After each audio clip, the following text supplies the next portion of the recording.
सभी का बहुत स्वागत है। खबरों को विस्तार से जानेंगे। प्रधानमंत्री मोदी ने अपना इस्तीफा राष्ट्रपति द्रौपदी मुर्मू को सौंप दिया है। तस्वीरें सामने आई हैं जहां पर प्रधानमंत्री मोदी राष्ट्रपति भवन पहुंचे, जहां पर उन्होंने राष्ट्रपति द्रौपदी मुर्मू को अपना इस्तीफा सौंपा है।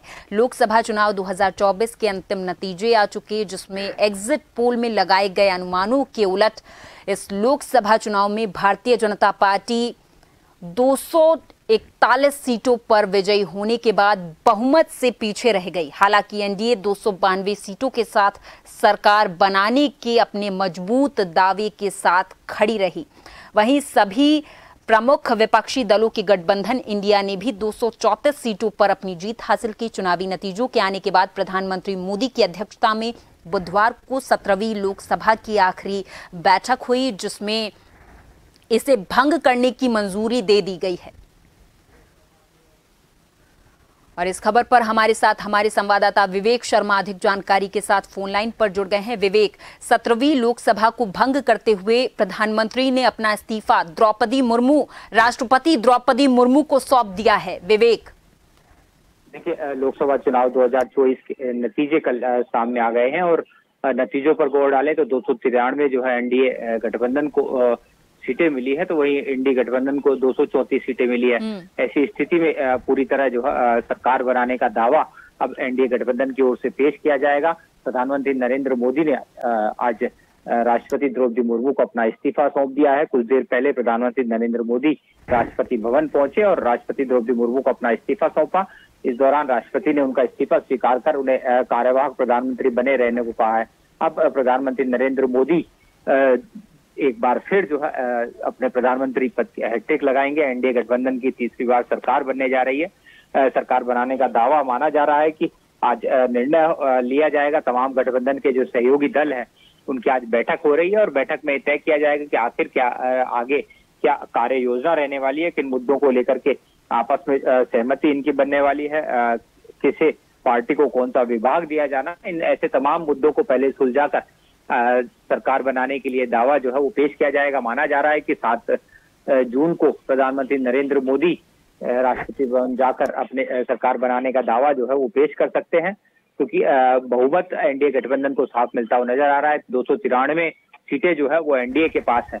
वही ये माना जा रहा था कि एनडीए गठबंधन जो है 234 सीटों के साथ में अपनी दावा ठोक रहा है, लेकिन उनके पास पर्याप्त बहुमत जो है वो बल नहीं पा रहा है। हालांकि कांग्रेस नेता राहुल गांधी ने दावा जरूर किया था कल कि नए साथी जो है वो और आ रहे हैं, गठबंधन में शामिल हो रहे हैं, हमसे नए साथी भी जुड़ रहे हैं। तो अब ये देखना होगा कि आखिर इंडी गठबंधन से और कौन कौन से और नए साथी जुड़ते हैं। लेकिन फिलहाल ये पूरी तरह तय हो गया है कि एनडीए गठबंधन एक बार फिर जो है सरकार बनाने जा रहा है।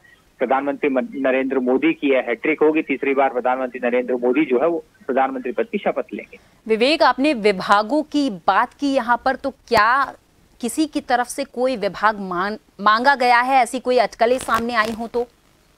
बिल्कुल, देखिए, चुनाव से पहले 400 पार का दावा किया जा रहा था और ये संभावना जाहिर की जा रही थी कि भाजपा अकेली जो है वो बहुमत में आने लायक सीटें जो है वो उनको मिल सकती है और 300 से ज्यादा सीटें जो है वो अकेली एनडीए के जो सहयोगी दल जो भाजपा है वो लेकर आ सकती है। लेकिन जिस तरह के चुनाव परिणाम आए, परिणाम कुछ अलग हट कर आए। 293 सीटें जो है वो कुल एनडीए गठबंधन को मिली है।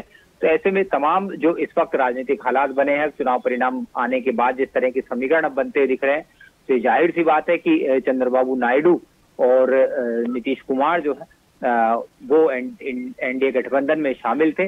आज बैठक के लिए दिल्ली पहुंचे हैं। दिल्ली में एनडीए गठबंधन की बैठक होगी, उसमें तय किया जाएगा कि आखिर किस पार्टी को जो है कौन कौन सा विभाग दिया जाना है, मंत्री किस दल के कितने मंत्री बनाए जाने हैं और सरकार को किस तरह से स्थिर सरकार जो है वो 5 साल तक चलाई जाए। इसको लेकर के आगे रोड मैप जो है वो इसी बैठक में तय कर लिया जाएगा, क्योंकि प्रधानमंत्री नरेंद्र मोदी के नेतृत्व में ये सरकार बनेगी। तीसरी बार प्रधानमंत्री बनने जो है मोदी बनेंगे। तो ऐसे में जरूर माना जा रहा है कि तमाम जो पेचीदगियां हैं, जिस तरह की जो बातें सहयोगी दलों के साथ करनी थी, वो अब सहयोगी दलों के साथ आज बैठक में पूरी कर ली जाएगी। तमाम रणनीति तैयार कर ली जाएगी और उसके बाद सरकार बनाने का दावा पेश किया जाएगा। लेकिन ये तय माना जा रहा है कि जिस तरह के चुनावी परिणाम सामने आए उसके बाद अब कहीं ना कहीं भाजपा जो है वो सहयोगी दलों के दबाव में भी रहने वाली है, क्योंकि जिस तरह के चुनाव परिणाम है उसको लेकर ये माना जा रहा था कि अगर इससे उलट परिणाम होते, 400 पार का दावा कर रहे थे और अकेले भाजपा जो है वो बहुमत के लायक अगर सीटें लेकर आती तो दबाव में सरकार जो है पूरी तरह भाजपा नहीं रहती। लेकिन अब जिस तरह के समीकरण चुनाव परिणाम के बाद बने तो उसके बाद ये जाहिर माना जा रहा है कि दबाव में जो है कहीं ना कहीं प्रधानमंत्री नरेंद्र मोदी के नेतृत्व वाली भाजपा को रहना पड़ेगा। बिल्कुल, बहुत बहुत धन्यवाद विवेक इस तमाम जानकारी के लिए। आप हमारे साथ जुड़े और तमाम जानकारी आपने हमारे दर्शकों के साथ साझा की।